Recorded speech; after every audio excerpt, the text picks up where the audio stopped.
हाय, hello, नमस्कार. प्राप्तीज lifestyle या चॅनलवरती मी प्राप्ती तुम्हा सर्वांचं स्वागत करत आहे.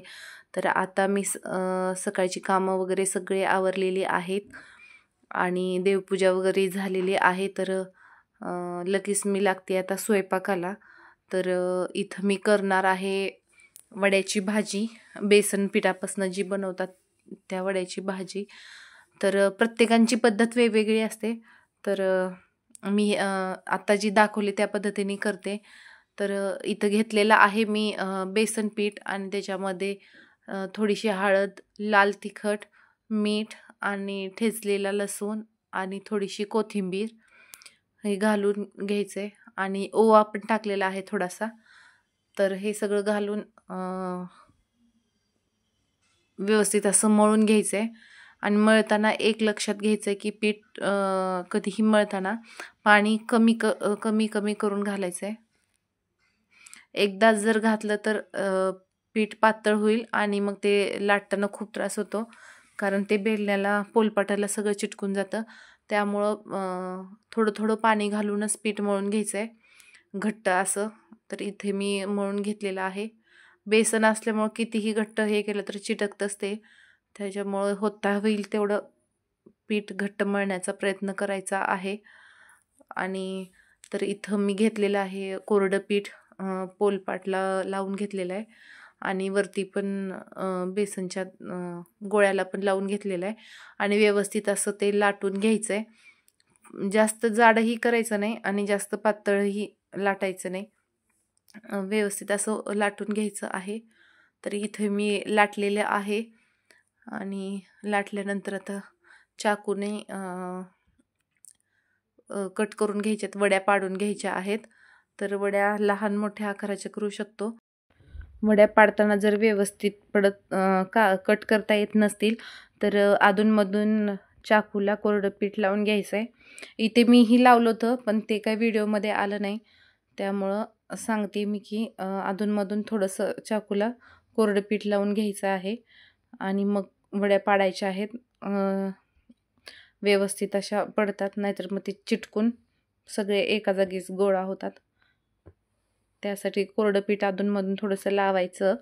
तर इथं माझ्या झालेल्या आहेत वड्या पाडून.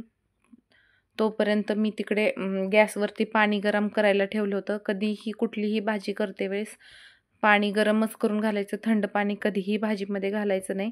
ती भाजीची टेस्टच सगळी जाते, व्यवस्थित अशी भाजी लागतच नाही. त्यामुळं कधीही पाणी गरमच करून घ्यायचं. मी वड्या करत होते तेवढ्या वेळात माझं पाणी गरम करून झालेलं आहे. तर त्याच्यानंतर मी गॅसवरती कढई ठेवलेली आहे व तेल टाकून घेतलेलं आहे आणि त्यामध्ये थोडीशी मोहरी घातली आहे. मोहरी तडतडली की लगेच जिरे पण घालायचे. तर इथे जिरेही तडतडले. तर इथं मी ठेचलेला लसूण आपण वड्यामध्येही घालायचं आहे आणि इकडेही घालायचं आहे. लसूण घातलं की टेस्ट छान येते. त्याच्यानंतर मी घातलेला आहे कढीपत्ता आणि खिसलेलं खोबरं घालून व्यवस्थित असं मिक्स करून घ्यायचं आहे, म्हणजे हलवून घ्यायचं आहे. इथं माझी स्टीलची कढई आहे त्यामुळं ते लवकर हे होते, करपल्यासारखं होते. करपत नाही आहे पण असं करपल्यासारखं होते, त्यामुळं पटपट करायला लागते. त्यानंतर मी इथं घातलेलं आहे काळं तिखट. कोण कोण काळा मसाला म्हणतं, आमच्या इकडं काळं तिखटच बोलतात, त्यामुळं मी काळं तिखट घातलेलं आहे. तर काळं तिखट घातल्यानंतर लगेच जे पाणी गरम केलं होतं ते मी याच्यामध्ये ओतून घेतलं आहे. आपल्याला भाजी जशी पाहिजे, घट्ट, कोणाला घट्ट म्हणजे आवडते, कोणाला जास्त पातळ आवडते, त्या हिशोबाने आपण पाणी घालून घ्यायचं आहे. तर इथं मी घातलेलं आहे पाणी. पाण्याला थोडीशी उकळी येऊ द्यायची आहे. एक 2 ते 3 मिनटात येते लगेच उकळी, कारण आपण अगोदरच पाणी गरम करून घेतलेलं होतं, त्यामुळं खूपसा वेळ लागत नाही. तरी मी इथं टाकलेली आहे कोथिंबीर.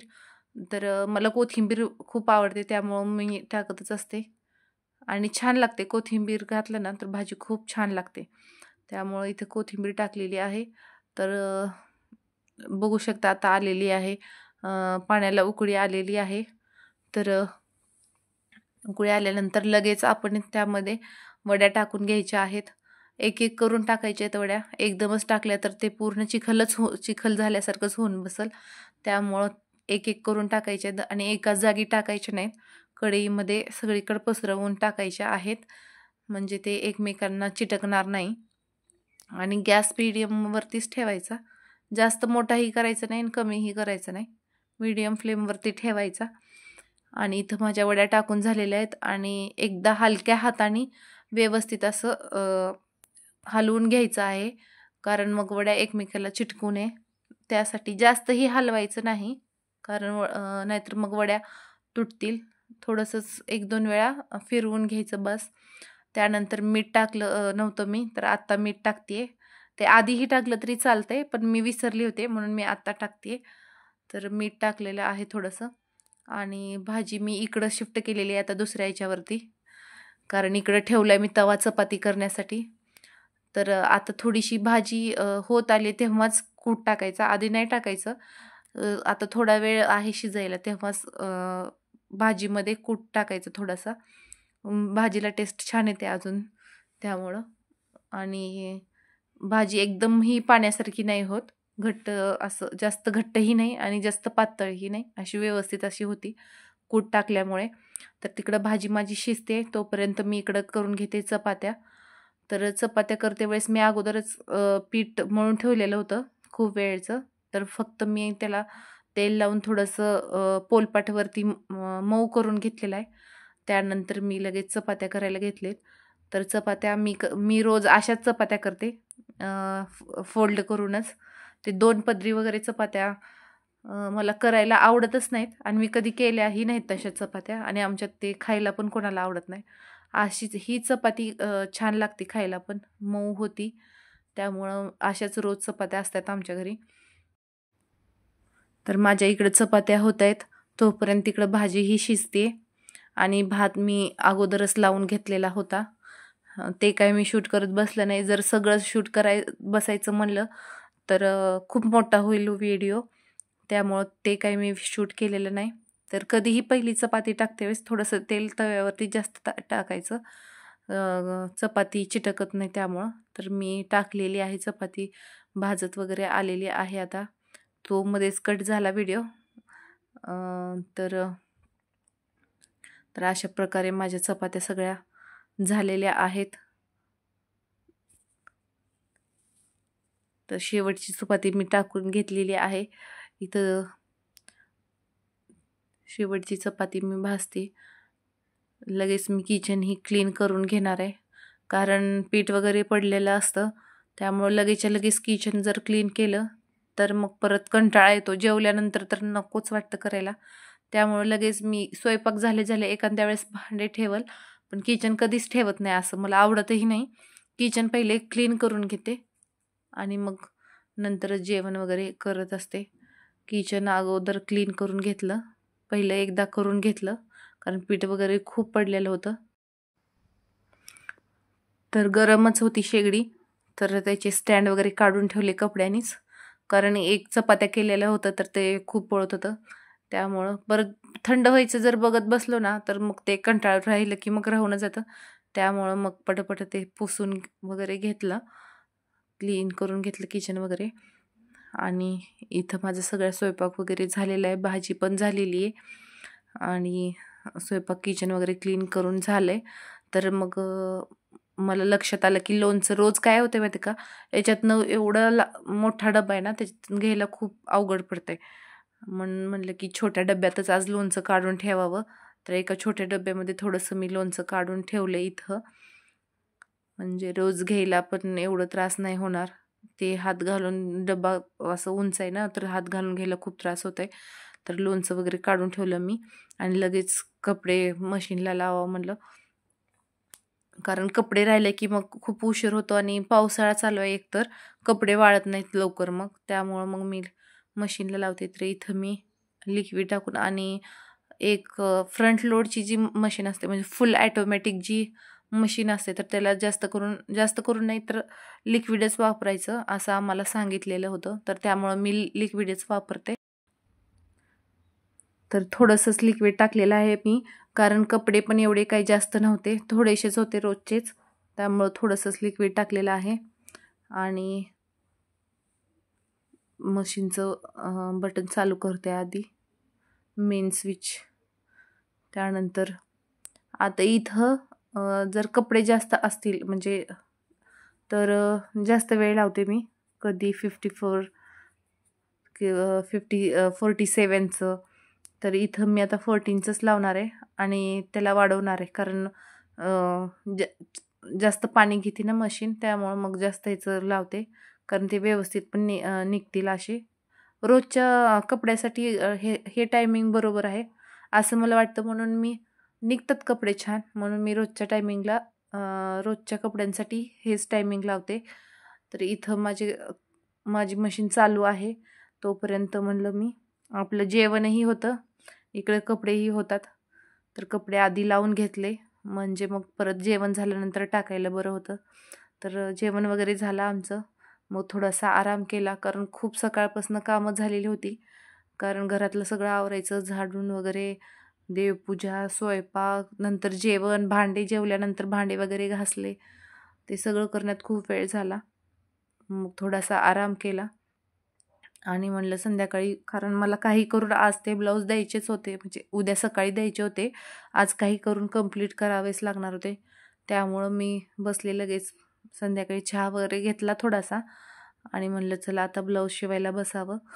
तर हे 2 ब्लाऊज मला तिथं एक ठेवलेला आहे, तो एक आणि हे 2 ब्लाऊज मला शिवायचे होते आणि ते दुपारीच आले, जेव्हा मी स्वयंपाक करत होते ना त्याच वेळेला आले ते ब्लाऊज. त्याच्यामुळं त्याच्या आधीचे हे आहेत, पण हे अचानकच अर्जंट आले. ते म्हणले नाही नाही काही करा, पण मला प्लीज शिवूनच द्या. त्यामुळं मग म्हणलं नाही म्हणता येत नाही, त्याच्यामुळं मग मी घेतला शिवायला. अस्तर वगैरे आणलं होतं दुपारीच, बाहेर गेली होती तेव्हा, आणि म्हटलं कटिंग वगैरे करून घेतलं. कटिंगचं काय व्हिडिओ मला करता आलं नाही, कारण वेळ तेवढा नव्हता माझ्याकडं, कारण हे ब्लाऊज मला द्यायचे होते सकाळपर्यंत, म्हणून मी घाईघाईने कटिंग केलं. म्हणलं आता शिवते वेळेस तरी घ्यावा थोडासा व्हिडिओ, म्हणून मग आत्ता घेते. तर इथं मी ब्लाऊज असं सगळं अस्तरला जॉईंट करून घेते. प्रत्येकाची पद्धत वेगवेगळी असते, मला ही सोपी पद्धत वाटते, त्याच्यामुळे मी असंच करते. तर हा प्रिन्स कटचा ब्लाऊज होता. पण सगळ्यांना मी एकच गोष्ट सांगते की प्लीज कोणालाही देताना इतका अर्जंट ब्लाऊज कधीच देत जाऊ नका, कारण घरातली कामं वगैरे असतात आम्हालाही, आणि एवढं अर्जंट नाही म्हणता येत नाही, कारण कायमचं कस्टमर असेल तर आपल्यालाही नको वाटतं नाही म्हणायला, कायमचं किंवा नवीन जरी आलेला असेल तर नको म्हणायला कसं तरी होतं. त्यामुळं खूप धावपळ होते माझी, तर आज इतकी धावपळ झालेली काय विचारायलाच नको, कारण मी रात्रीचे बहुतेक 1 वाजले असतील, मी 2 ब्लाऊज कंप्लीट केले ना तोपर्यंत मग 1 वाजला होता. इतका कंटाळा आला होता, पण पर्याय नव्हता, आता घेतलेत तर द्यावेच लागतील करून. त्याच्यामुळं कधीही कोणाला देताना ॲटलिस्ट 1 दिवस अगोदर तरी देत जा, कारण 1 दिवसाचा तरी गॅप ठेवत जा कधीही. सगळं घरातलं वगैरे बघून करायचं म्हणलं की खूप धावपळ होते. त्यामुळं अर्जंट ब्लाऊज आता तसे तर मी घेतच नाही अर्जंट ब्लाऊज, कारण मला मध्ये त्रासही होत होता मानेचा, त्यामुळं मी खूप कमी केलं आहे, अर्जंट तर घेतच नाही आता. तर मला फ्रेंडचा फोन पण आलेला मध्येच, ते बोलत बोलत माझं कामही चालू होतं, बोलणंही चालू होतं. मध्ये फ्रेंडचा एकदा आला, मम्मीचा एकदा आला, तर फोनवर बोलता बोलता माझं इकडं कामही चालू, इकडं फोनही चालू. तर मी लावला होता फोन व्यवस्थित असा, पण शूटसाठी, पण तो काही व्यवस्थित शूट झाला नाही, माझा अर्धा चेहराच उडाला आहे. तर नवीन असल्यामुळं आता थोड्या चुका होत आहेत, तर बघू पुढे होईल थोडीसं प्रोग्रेस. तर प्रयत्न कसा आहे ते तुम्ही कमेंटमध्ये सांगा, कारण पहिल्यांदाच मी बनवते व्हिडिओ. तर इथे त्यांना पाहिजे होतं, त्यांना मटका गळा पाहिजे होता, तर मटका गळा म्हणलं की नॉट तर आल्याच, म्हणून मग नॉटही लावून दिल्या. तर इथं माझा ब्लाऊज कंप्लीट झालेला आहे, बघू शकता. तर कसं आहे, स्लीव्ज त्यांनी छोट्या ठेवायला सांगितलेल्या, तर स्लीव्ज छोटे ठेवलेत. छान होता ब्लाऊज शिवायला, इतका काही वेळ लागला नाही खरं, कारण ब्लाऊज असं काठपदराच्या साडीवरचा होता ना, तर त्यामुळे लवकर झाला. पण 2 ब्लाऊज असल्यामुळे मी बसले उशिरा संध्याकाळी, कारण मुलींचा क्लास वगैरे होता त्यामुळे मग उशीर झाला. तर तो एक शिवला आणि हा एक ब्लाऊज शिवला. इथे मी जे दाखवते आता, हा एक शिवला आणि तो एक शिवला. हे 2 ब्लाऊज होते मला आज. तर याच्या पिको फॉलच्या साड्याही आहेत. तर ते मी उद्या सकाळी करणार आहे, कारण आता माझी कॅपॅसिटीच राहिली नाही. मी फॉल वगैरे आणून धुवून वगैरे ठेवलेलं आहे. तर त्या मी उद्याच फॉल आणि पिको करते. तर इथं मला इतकी झोप आली होती. 1 वाजला होता रात्रीचा. बाय, भेटू.